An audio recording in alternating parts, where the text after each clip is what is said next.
आप लोगों का स्वागत है हमारे चैनल हार्ट ऑफ एंटिक्स में। आज का टॉपिक है ईरान और इजराइल के कॉन्फ्लिक्ट के बारे में, और ये भी जानेंगे यूएस इस बीच में इंटरफेयर क्यों किया है। हर कोई इसको प्रॉक्सी वॉर बोल रहे थे, लेकिन ये प्रॉक्सी वॉर अभी प्रॉपर मिलिट्री वॉर में कन्वर्ट हो चुका है। हर कोई इसको 12 डे वॉर बोल रहे थे, लेकिन ये 12 डे वॉर अभी फिलहाल के लिए सीज फायर हुआ है। इजराइल ने एक बड़ा हवाई अभियान शुरू किया जिसका नाम है ऑपरेशन राइजिंग लायन, जिसमें ईरान के न्यूक्लियर फैसिलिटीज पे अटैक किया था। वो ये 3 है, और मिलिट्री इंफ्रास्ट्रक्चर को भी अटैक किया है। और ये एयर स्ट्राइक में ईरानियन न्यूक्लियर साइंटिस्ट और मिलिट्री लीडर्स को भी मार गिराए हैं। ये सब करने का कारण ये है कि ईरान को कमजोर करना है। ये इजराइल के ये हमले के बाद ईरान ने शुरू किया ऑपरेशन ट्रू प्रॉमिस 3। इस हमले में इजराइल का बहुत सारा शहर वहां पे नुकसान हुआ है, क्योंकि ईरान ने बहुत सारा बैलिस्टिक मिसाइल और ड्रोन के साथ अटैक किया।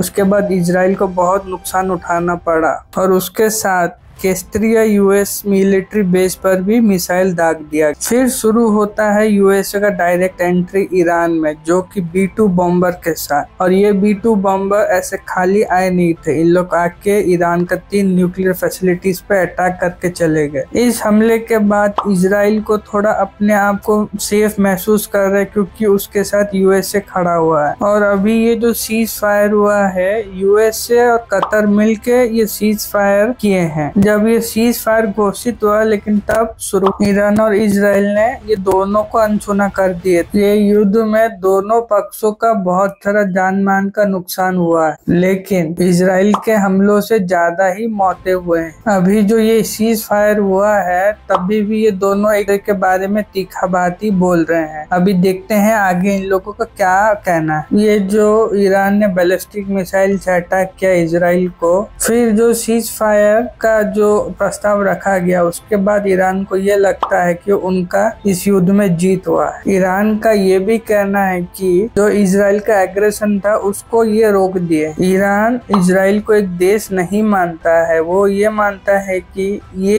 अपने इस्लामिक विचारधारा इंस्पायर होकर इजराइल को खत्म कर देना चाहता है। और इजराइल का सबसे बड़ा चिंता ये है कि ईरान का न्यूक्लियर प्रोग्राम, और इजराइल ये भी चाहता है कि उसके कोई भी दुश्मन देशों के पास न्यूक्लियर हथियार ना हो, क्योंकि उनके पास हथियार होना मतलब आने वाली जिंदगी में तकलीफ हो जाता है। और ईरान का ये कहना है कि ये जो न्यूक्लियर प्रोग्राम जो हम लोग अपने देश में चला रहे हैं, वो शांति बनाए रखने के लिए है, क्योंकि हर देश के पास अपना न्यूक्लियर वेपन है। तो आज उस देश में शांति बनाए।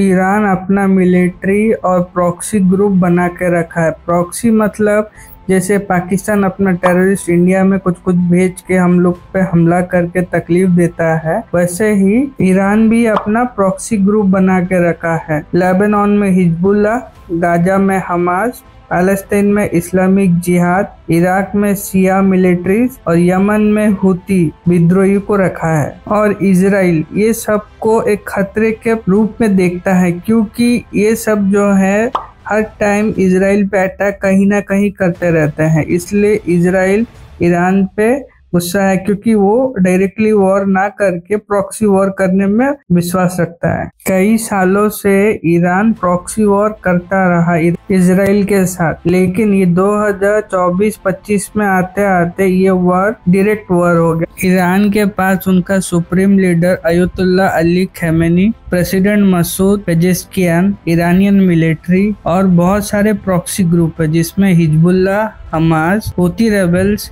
इराकी मिलिट्रीज है। ये सब ईरान के ताकत हैं। इजराइल के पास पीएम बेंजामिन नेतन्याहू, IDF और खुफिया एजेंसी जैसे मुसाद भी है। और ईरान और इजराइल का युद्ध को रुकवाने के लिए यूएसए का बहुत बड़ा हाथ है, और ये सीज फायर में कतर का भी बहुत बड़ा हाथ है। और एक बात, ईरान जो अपना न्यूक्लियर प्रोग्राम चला रहा है, वो IAEA international atomic energy agency Karachi Iran का न्यूक्लियर प्रोग्राम के निगरानी में निभाता है, जिसका रिपोर्ट अक्सर कूटनीतिक और मिलिट्री कारणों को प्रभावित करते हैं। अभी के लिए बस इतना ही। अब आने वाले कोई भी अपडेट होगा वो आपको हमारे चैनल में मिल जाएगा। हमारे चैनल को लाइक एंड सब्सक्राइब जरूर करना।